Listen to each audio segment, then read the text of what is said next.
बिस्मिल्लाहिर्रहमानिर्रहीम। Welcome to aspire online classes. Dear aspirians, मैं उम्मीद करता हूँ आप लोग खैर वफ़ियत से हैं और अपनी अपनी स्टडीज़ को एंजॉय कर रहे हैं। लेक्चर नंबर 45 के अंदर हमने चैप्टर नंबर 5 के कुछ कंपोनेंट्स और कुछ जो टॉपिक्स हैं उनको डिस्कस किया। लेक्चर नंबर 46 के अंदर हम कुछ इसके रिमेनिंग जो चैप्टर नंबर 5 के टॉपिक्स हैं उनको डिस्कस करते हैं और आज इस चैप्टर को कंप्लीट करते हैं। तो जो आज हम डिस्कस करेंगे वो function of operating system first of all, और दूसरा जो हमारा इसमें टॉपिक होगा वो है G languages translators. Okay, it's called also called types of language translators. तो ये दो कंप्लीट टॉपिक हैं जो आपके चैप्टर नंबर 5 के थर्ड या फोर्थ लास्ट पेज के ऊपर मौजूद हैं। हिज ऑपरेटिंग सिस्टम असल में होता क्या है जी, आपने कोई भी इक्विपमेंट जो डेटा को प्रोसेस करती है वो आपने परचेज़ की, like cell phone, like laptop, palmtop, computer, PC, anything. तो आपको सबसे पहले उसके अंदर विंडोज़ इंस्टॉल करनी पड़ती है। अगर आप विंडोज़ इंस्टॉल नहीं करते तो आप उस मशीन को ऑपरेट नहीं कर सकते। तो operating system basically combination of multiple software है, जिसमें कई सॉफ्टवेयर्स आते हैं और उन सॉफ्टवेयर्स को हम इकट्ठा पहले एक विंडो उसकी बनती है और उस विंडो को हम पहले अपने सिस्टम में इंस्टॉल करते हैं। इंस्टॉल करने से वो सारे के सारे इक्विपमेंट्स कंप्यूटर में एक्टिवेट हो जाते हैं। Now you can operate your system for further processing, right. So यहाँ पे जिसका टॉपिक है, it is obvious that to solve some problem computer programmers will write instructions. Yes, हमें इसका बड़े अच्छी से पता है कि कंप्यूटर प्रोग्राम जो है उसमें जो प्रोग्रामर हैं वो सेट ऑफ इंस्ट्रक्शन लिखते हैं to solve any problem. Okay, so हमें इन तरह की जो प्रॉब्लम को सॉल्व करने के लिए उससे पहले भी एक प्रोग्राम चाहिए होता है जो हमारे जो करंट प्रोग्राम है। जैसे लेट्स सपोज अगर आप लोगों के मोबाइल फ़ोन के अंदर एंड्रॉयड नहीं है तो आप व्हाट्सअप भी नहीं इंस्टॉल कर सकते। ठीक है, व्हाट्सअप तो आप तब इंस्टॉल कर सकते हैं ना जब आपके मोबाइल फ़ोन में एंड्रॉयड हो।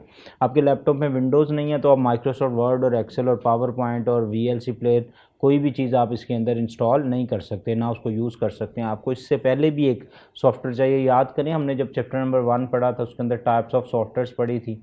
उसके अंदर एक सिस्टम सॉफ्टवेयर थे और एक एप्लीकेशन सॉफ्टवेयर थे। जो सिस्टम सॉफ्टवेयर होते हैं बेटा वही operating system basically system software family से बिलोंग करता है। फॉर द फॉलोइंग टास्क, सबसे पहले read the data from the input devices. जो भी ऑपरेटिंग सिस्टम आप कंप्यूटर में इंस्टॉल करते हैं उसका काम यही कि आपने कीपैड से जो डेटा दिया उसको रिसीव करना, उसको आईओ यूनिट में लेके जाना, आईओ यूनिट से फर्दर उसको रैम में, रैम से micro processor, and then micro processor process all data and then send back to the RAM. This all activity actually control by Windows operating system. User उसकी pipelines के अंदर साथ साथ move नहीं कर रहा होता। बेसिकली ऑपरेटिंग सिस्टम की कमांड ही सारा काम, आपका पूरा जो कंप्यूटर का कंट्रोल है वो ऑपरेटिंग सिस्टम की वजह से ही है। Okay, so show the results on output. Yes, अगर आपने इनपुट दी है तो रिसीव की, अगर उसका जो आउटपुट जो रिजल्ट्स है वो भी शो करना है। परफॉर्म मेमोरी मैनेजमेंट, ये बिल्कुल it's all about memory management mean, इसकी डिटेल भी अभी आएगी नेक्स्ट। ये सारी की सारी रैम से रेलिवेंट है, आपने पढ़ी हुई है रैंडम एक्सेस मेमोरी, उससे रेलिवेंट है। Okay, and organise data on the storage devices. जो डेटा है जो हम और ऑर्गेनाइज करते हैं स्टोरेज डिवाइसेस मतलब secondary storage devices, hard disk वगैरह के ऊपर हम जो डेटा स्टोर करते हैं वो सारा का सारा भी इसी ऑपरेटिंग सिस्टम खुद से परफॉर्म कर रहा होता है। जो एग्जैक्ट डेफिनेशन है बेटा इसकी, वो आपने यहाँ से इसकी एग्जैक्ट डेफिनेशन स्टार्ट होती है, बल्कि जब आप लिखेंगे तो आप यहाँ से लिखेंगे, ये लाइन आप वैसे पढ़ेंगे। वो define operating system a set of program running in the background of the computer. ये मेरे सामने एक लैपटॉप है, इसके बिहाइंड यहाँ अभी तो मैंने यहाँ पे अपनी जो आपका पेज है वो ओपन किया हुआ है बुक का और मैं आपसे डिस्कस कर रहा हूँ, बट इसके बिहाइंड भी एक ऑपरेटिंग सिस्टम है, इसके बिहाइंड भी सॉफ्टवेयर है जो मुझे इस काबिल कर रहे हैं कि मैं इन तमाम सॉफ्टवेयर्स को ऑपरेट कर सकता हूँ। अगर वो सॉफ्टवेयर नहीं चलते होंगे तो ये वाले सॉफ्टवेयर भी नहीं चलते होंगे, राइट। तो इनकी जो सारी एग्जीक्यूशन है, इनकी जो रनिंग है, इनकी जो स्मूथनेस है, is it due to operating system actually.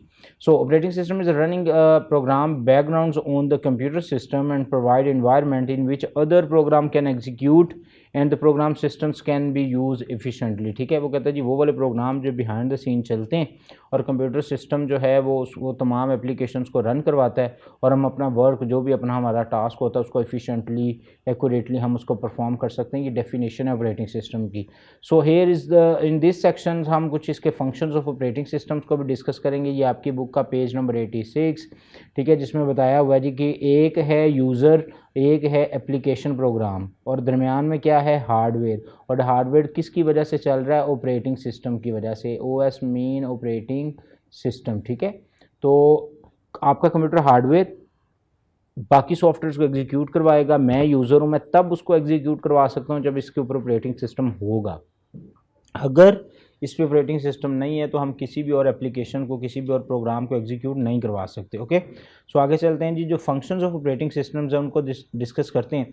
In this section में will discuss the main functionality provided by the operating system. बेटा फर्स्ट वन जो है वो मैनेज हार्डवेयर रिसोर्सेज, मतलब ये जो आपके कंप्यूटर्स की disk, memory, RAM, ROM, keyboard, mouse, microphone, scanner, printer, ये हम कंप्यूटर के साथ अटैच करते हैं, कम्युनिकेशन करवाते हैं। कंप्यूटर के अंदर भी कुछ इंटरनल डिवाइसेज हैं, हार्डवेयर डिवाइसेज, उन सब की जो मैनेजमेंट है, उन सबको प्रॉपर एड्रेसिंग देना। जब हम किसी फाइल को डबल क्लिक करते हैं तो वो फाइल अगर हार्ड डिस्क पे पड़ी है तो operating system automatically hard disk से वो इन्फॉर्मेशन लेता है। हमें तो नहीं कहता चलें जी शाबाश अब आपने क्लिक कर दिया तो अब जाके ज़रा आप हार्ड डिस्क से डेटा भी लेके आएँ, ऐसा कुछ नहीं होता। वो डेटा ऑटोमेटिकली जो है वो ऑपरेटिंग सिस्टम वहाँ से कैप्चर करता है और कैप्चर करने के बाद उसको सेंड करता रहता है। ओके, उसके बाद बेटा हमारे पास मेमोरी मैनेजमेंट आ गया। It's all about RAM, random access memory. आप लोगों ने पढ़ा हुआ है एज़ यू नो कि रैम के अंदर आपके पास multiple operations, multiple data sequence of program जो होते हैं वो वन बाय वन लोड होते हैं। Even you can load multiple program in operating system. आपने Paint, JPG, VLC player, Facebook, कई चीज़ें ओपन कर रखी हैं, वो सारी की सारी कहाँ पड़ी होंगी, वो सारी की सारी आपकी रैम में होती हैं और रैम से वो वन बाय वन फिर माइक्रो प्रोसेसर में जाएंगे और माइक्रो प्रोसेसर उनको प्रोसेस करता रहता है। In this stored program 1 Neumann theory आपने पढ़ी, आपको पता है हर इंस्ट्रक्शन कहाँ आती है, रैम में आती है। रैम इंस्ट्रक्शन को सीपीयू में भेजती है और फिर एक सीक्वेंस ऑफ इंस्ट्रक्शन आती रहती है। हर प्रोग्राम ऐसे ही चलता है, ये आपने स्टोर्ड प्रोग्राम के अंदर पढ़ लिया। So several programs simultaneously loaded into memory as is case when the time sharing is used, the programs and its data must be protected from the actions of other program, क्योंकि time sharing mean the same program, multiple program in a same computer you can execute at same time. This is called time sharing actually. This is called time sharing operating system as well. तो वो कहते हैं ऐसा नहीं है कि आप paint भी चलाया हुआ है, आपने वीएलसी प्लेयर भी है तो उनकी फाइल्स आपस में कन्फ्लिक्ट हो जाएं, वो कभी भी कन्फ्लिक्ट नहीं होंगी। वो सेपरेट एक्शंस में होती हैं, सेपरेट पाइपलाइंस में होती हैं, सेपरेट उनकी स्केजुलिंग होती है जिसको माइक्रो प्रोसेसर कैप्चर कर रहा है और कैप्चर करने के बाद उसकी सारी की सारी प्रोसेसिंग करके डेटा को रिजल्ट्स में कन्वर्ट करके आगे फर्दर जो होता है उसका डेटा मूव करवा रहा होता है। Right, load and execute, this is in third option, this one is second, this one is third. Load mean CPU के अंदर लोड करना और सीपीयू फिर उसको एग्जीक्यूट करता है। ये भी सारा का सारा काम ऑपरेटिंग सिस्टम आपकी विंडोज़ जो आपने इंस्टॉल की है वो खुद से कर रही होती है। अगर आपको ये फाइल्स रैम से जाके सीपीयू और रजिस्टर्स में लोड करनी पड़े तो आप लगाएं साहब कितना टाइम हमारा कंज्यूम होगा और कितना कम्प्लेक्स होगा सारा का सारा structure, but operating system automatically performing all these task. Okay, उसके बाद डेटा सिक्योरिटी, आपकी फाइल्स वैसे किसी कबर्ड में पड़ी हैं, किसी टेबल में पड़ी, easily anyone can access it. But अगर वो आपके कंप्यूटर्स में या लैपटॉप में आपने प्रॉपर पासवर्ड्स, प्रॉपर लॉकअप आपने उसको लगाए हुए हैं तो उसको कोई भी उनको टच नहीं कर सकता। ठीक है, वो सेफ पड़े होंगे वहाँ पे। आप ऐसा नहीं है कि उसको कोई भी जाके जनाब फाइल को ओपन करे और आपकी सीक्रेट इन्फॉर्मेशन वहाँ से गेन कर ले, ऐसा कभी भी नहीं होगा। So operating systems provide a proper security as well. ठीक है, most also protect the user data against illegal access and modifications. आप कोई भी उसको चेंज नहीं कर सकता, कोई उसको मॉडिफाई नहीं कर सकता, बदल नहीं सकता। और कोई इलीगल, वो बंदा जिसको हक नहीं है आपका लैपटॉप यूज़ करने का बट वो एक्सेस लेता है, this is called illegal access, illegal users और इलीगल एक्सेस। उसके बाद बच्चों हमारे पास आ गया providing interface. What is interface actually? आपने पासवर्ड टाइप किया, आपके सामने एक बड़ी कलरफुल सी डेस्कटॉप आती है, उसके ऊपर कई आइकन्स और हम आइकन्स पे क्लिक करते हैं तो हमारा कंप्यूटर हमारी इंस्ट्रक्शंस को सुनता है, वर्क परफॉर्म करता है। बेसिकली इंटरफेसेस को हमने 2 डिफरेंट ग्रुप्स में डिवाइड किया। First one is CLI which is called command line interface and second was GUI graphical user interface. what is difference between them? Command line interface में you have to memorize the command first and then you must be familiar with that commands। ठीक है, अगर आप लोगों ने commands learn तो कर ली, multiple commands, ये आप लोगों के कंप्यूटर के ऊपर ही होता है कमांड प्रॉम्प्ट ब्लैक स्क्रीन। ठीक है, मतलब 1995 विंडोज़ 95 से पहले, ठीक है, वो एग्जैक्ट 95 तो नहीं है बट विंडोज़ 95 से पहले कमांड लाइन इंटरफेस ही ऑपरेट होता है, स्टिल ये ऑपरेट होता है। ठीक है, बहुत ज़्यादा नेटवर्किंग कंपनीज अभी भी विंडोज़ को इतना प्रेफर नहीं करती, they prefer CLI because it's hard to execute. ठीक है, हर बंदा इसको एग्जीक्यूट नहीं कर सकता, हर बंदा इसको यूज़ नहीं कर सकता, तो फिर सिक्योर भी रहती है इन्फॉर्मेशन इसकी वजह से, एंड कई टास्क ऐसे होते हैं जो कि विंडोज़ नहीं परफॉर्म कर पाती, फिर CLI की कमांड लाइन से हम उसको परफॉर्म करवाते हैं। तो इसके लिए जो बेस्ट है वो बेटा है डॉस, इसको कहते हैं disk operating system, MS-DOS, Microsoft disk operating system. That was the first operating system which was use to operate the computers. After that फिर विंडोज़ आई, विंडोज़ 95 एंड सो ऑन। आगे चैप्टर 7 के ऊपर हिस्ट्री है पूरी डॉस की और Windows की, उसको हम डिस्कस करेंगे। Graphical user interface actually consist of windows, bars, icons, buttons, menus and you can click any one. ठीक है, आपको उसके लिए you don't need to familiar with any command and you don't need to memorize any pathways, anything else. Already pathways mentioned हैं, already इसकी command हम किसी भी उस फाइल पे जब क्लिक करते हैं ऑटोमेटिकली उसके बैक एंड पे कमांड ही एग्जीक्यूट हो रही होती है, but at the front end there are some graphical objects जिनको हम डबल क्लिक करते हैं और डबल क्लिक करने के बाद वो सारी की सारी कमांड जो होती हैं वो सारी यूज़ हो रही हैं। You can command the computer by mouse, जो हम यूज़ कर रहे हैं ना विंडोज़, ये ग्राफिकल यूज़र इंटरफेस है। ओके, ये बेटा ऑपरेटिंग सिस्टम की स्टोरी है। उसके बाद हमारे पास लैंग्वेज ट्रांसलेटर्स आ गए। लैंग्वेज ट्रांसलेटर्स में आपको थोड़ा एक स्लाइड पे आगे लेके चलता हूँ। ये देखें, ये है सोर्स कोड। ये कोड वो होता है जो कि एक प्रोग्रामर लिखता है, उसको सोर्स कोड कहते हैं। और आपको पता है ये सारे सोर्स कोड हाई लेवल के अंदर लिखे जाते हैं। कंपाइलर इस सोर्स कोड्स को रीड करता है और उसको मशीन लैंग्वेज के अंदर कन्वर्ट कर सकता है, because computer understand binaries only and that is called machine language as well. Okay, so the source code from the high level languages to low level language, ये सारा का सारा कॉन्सेप्ट हो गया। Source code move from this to this. Okay, compilers, interpreter and assembler, basically they translate source code into object code, so they are called language translator. What is difference between them? Compiler जो translate high level program into this one, the first line, ठीक है, the compiler translate machine into called program into machine language is called compiler. Once program has been translated into machine code, it can be loaded into the memory and then execute. ये आपने अभी execute, fetch, decode, execute cycle पढ़ा था, आपको पता है कि जब ट्रांसलेट हो है तो वो फिर आगे चलता है। Okay, source code mean programmer जो सॉफ्टवेयर इंजीनियर्स होते हैं वो सोर्स कोड लिखते हैं। ये जितने प्रोग्राम होते हैं ये सोर्स कोड होते हैं। जब हम इनको चलाते हैं तो ऑटोमेटिकली ये ऑब्जेक्ट कोड में कन्वर्ट होते हैं और फिर मशीन को ऑपरेट करवाती है। ठीक है, the relationship between source code and object code is this, और इनके दरमियान में है कंपाइलर बेटा जो इसको काम परफॉर्म कर रहा होता है। अब इनका डिफरेंस क्या है आपस में, मैं आपको वो डिफरेंस भी कॉल कर दूँ। हमारे पास पीछे एक स्पेस है, ये देखें, ये हमारे पास आ गए G language translator. Okay, language translator are further divided into you can say 3 types.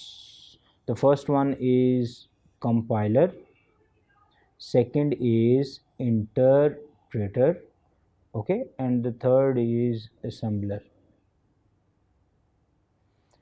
First करें, ये आपने ये आपने कोड लिखा, ये आपने का प्रोग्राम है जिसकी मल्टीपल लाइंस है। कंपाइलर क्या करेगा, ये सारी लाइंस इकट्ठी रीड करेगा और इनको मशीन में कन्वर्ट कर देगा। Okay, 0 1 1 1 1।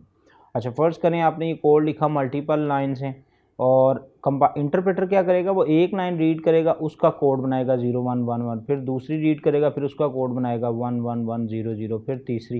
But if there are 10 lines, interpreter interrupt 10 times. Okay, and assembler क्या आपको पता है जी, लैंग्वेजेस जो हैं उसके अंदर जो लो लेवल लैंग्वेजेस हैं उसकी 2 टाइप्स हैं, आपने पढ़ी होंगी, एक है असम्बली और एक होती है मशीन। ठीक है, तो असम्बलर जो है वो असम्बली लैंग्वेज को मशीन में कन्वर्ट करता है। मशीन लैंग्वेज जो है बच्चों, दिस वन, यही कंप्यूटर की एक्चुअल लैंग्वेज है जिसको हम फॉलो करते हैं, जिसके थ्रू सारा का सारा काम होता है। कंप्यूटर इसी को अंडरस्टैंड करता है। तो जो कंपाइलर और इंटरप्रेटर है ये हाई से लो में जाते हैं, हाई लेवल सोर्स कोड से। ठीक है, बट ये जो असम्बलर है ये असम्बली लैंग्वेज को ट्रांसलेट करता है मशीन लैंग्वेज में। हर हाल में कोड ने मशीन लैंग्वेज में ट्रांसलेट होना ही होना है, अगर वो नहीं होता तो कंप्यूटर उसको अंडरस्टैंड नहीं कर सकता। ठीक है, ये स्टोरी है एक तो इसके लिए। आगे चलते हैं, हमारे पास ये आगे लैंग्वेज ट्रांसलेटर पेज नंबर 87, इसको देख लीजिए। इंटरप्रेटर एंड कंपाइलर, ये पूरा पैराग्राफ है, इसकी डेफिनेशंस आप लोगों ने ऑलरेडी पढ़ ली। डीबगिंग प्रोसेस का मतलब ये होता है कि आप लोग कोई एरर है, उसके अंदर कोई मिस्टेक है, उस एरर और मिस्टेक को आप बड़ी आसानी से फाइंड आउट कर सकते हैं और उसको रिमूव कर सकते हैं। ठीक है, a program that produce binary instruction and given assembly language called assembler, बता दिया। जैसे मैंने अभी आप लोगों को पहले इसके बारे में बता दिया था कि वो जो कि असम्बली लैंग्वेज में लिखा कोड है उसको मशीन में लेके जाने के लिए हम असम्बलर को यूज़ करते हैं। ओके, मैंने उसके बाद बेटा ये इसकी डायग्राम है, आप लोगों ने ऑलरेडी पढ़ी, ये एक डायग्राम थी। Language translator, this one compiler compiler is and this one is the third and this one third. okay, 1 1 2 and 3. ठीक है, तो ये क्या करते हैं जी, असम्बलर जो है वो आपके असम्बली को लेके जाता है बाइनरी में, कंपाइलर क्या करता है हाई लेवल को लेके जाता है लो लेवल में, इंटरप्रेटर भी हाई लेवल को लेके जाता है किसमें, लो लेवल में. बट ये जो होता है ना बच्चों, ये एट वंस एक ही दफ़ा में सारा का सारा परफॉर्म कर देता है. बट ये इसको क्या कर सकते हैं हम, अगेन एंड अगेन यूज़ कर सकते हैं, और ये लाइन बाय लाइन भी मूव करवाता है, line by line as well. Okay, ये आप लोगों के पास आ गए लैंग्वेज ट्रांसलेटर्स जिसको आप लोगों ने पढ़ा. उसके बाद बेटा आप लोगों का पूरा ओवरव्यू है कंप्लीट. आपकी प्री क्लास का कोर्स जो था वो चैप्टर नंबर 1 से लेकर 5 तक था. आज हमारा ये चैप्टर 1 से लेकर 5 तक हो गया कंप्लीट. आपने क्या करना है, आपका क्या काम है, हमने प्री में अभी यही पढ़ाना था. अब हम आपको थोड़ा सा गैप देंगे, कुछ 10 से 12 दिन की गैप होगा, और 24 जुलाई को, इसी मंथ के जुलाई को आप लोगों का लेक्चर, आपका टेस्ट होगा 100 मार्क्स MCQs का. उस 100 मार्क्स MCQs को आप लोगों ने चैप्टर नंबर 1 से 5 तक हम उसको बनाएंगे, और आप लोगों ने क्या करना है 1 to 5 एक एक लाइन इन 10 दिनों में रिपीट करनी है, एक एक चीज़ आप लोगों ने डिस्कस करनी है, और उसमें से जो टेस्ट आएगा वो 100 मार्क्स MCQs बेस्ड टेस्ट होगा, वो आपने परफॉर्म करना है. और फिर उसकी डिस्कशन, उस टेस्ट की डिस्कशन अगले दिन फिर मैं आप लोगों के साथ डिस्कस करूंगा वो सारे के सारे MCQs. तो हमारी फिर इंशाल्लाह मुलाकात होगी. बुक आप लोगों के पास ऑलरेडी है कंप्यूटर की, अगर आप लोगों को हार्ड फॉर्म में नहीं मिल सकती बेटा तो मैंने ये सॉफ्ट में आपको बताया था, इसका लिंक आप गूगल से इसको सॉफ्ट में भी डाउनलोड कर सकते हैं. बट इसको पढ़िएगा ज़रूर 1 by 1, क्योंकि ये सारी की सारी चीज़ें ऑलमोस्ट आपकी बुक का जो सिलेबस है वो 10 चैप्टर्स हैं, उसमें से 5 आपने कर लिए. आप ये समझ लें कि आपने आपकी कंप्यूटर के बुक का 50% कंप्लीट कर लिया आज. ठीक है, लेकिन आपने, क्योंकि अब आपकी ज़िम्मेदारी है, आपने इसको पढ़ना है. फिर भी कोई कन्फ्यूजन हो तो आप मेरे से कमेंट्स पे बात कर सकते हैं. आई विल ट्राई कि मैं आपका वो प्रॉब्लम उसको सॉल्व करूं. अपना बहुत सारा ख्याल रखें. अल्लाह हाफिज़.